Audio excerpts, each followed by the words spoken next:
Welcome to an uplifting moment. Our theme, the power of responding. What did Alexander the Great, George Washington, Napoleon, Queen Victoria, Golda Meir, Hitler, Stalin, and Fidel Castro all have in common? They were all orphans.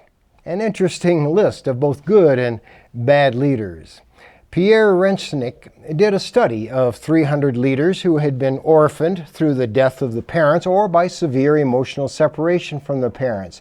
He concluded that the deprivation of parents gave these leaders tremendous willpower to lead in either a good or an evil way. Dr. Paul Tournier, a Swiss physician, counselor, and author, was intrigued by Renchnik's study. Tournier, an orphan himself, asserted that circumstances are morally neutral, that what matters is how we respond to them. All of us have to deal with less than ideal circumstances and even bad circumstances. We may not have a choice as to what happens to us, but we have a choice as to how we respond to what happens to us.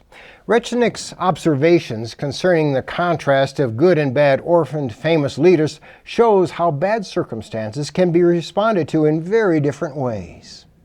I have known people, and I suspect you have too, who have allowed bad circumstances to turn them into negative, bitter, angry, and self-centered people. I have also known people, and I suspect you have too, who have responded to bad circumstances by choosing to be positive, joyful, caring people. What's the difference?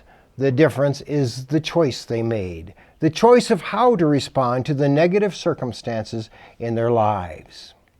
When going through bad circumstances, there's the easy choice of taking the path of least resistance, the low road, the giving in to the emotions and attitudes that easily come to us, which are often negative, angry, hopeless, vindictive, and lead us to feel victimized.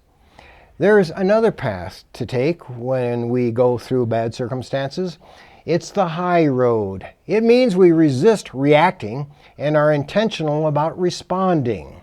This chosen path can lead us to grow, persevere, develop a deepening faith in God, a heightened desire to help others, and to feel victorious. We have the God-given power to respond instead of reacting to bad circumstances. We just have to accept that gift of choice, unwrap it, and use it. In Jeremiah chapter 6, verse 16, it states, "This is what the Lord says, stand at the crossroads and look, ask for the ancient paths, ask where the good way is, and walk in it, and you will find rest for your souls." Thank you for joining me for this, an uplifting moment.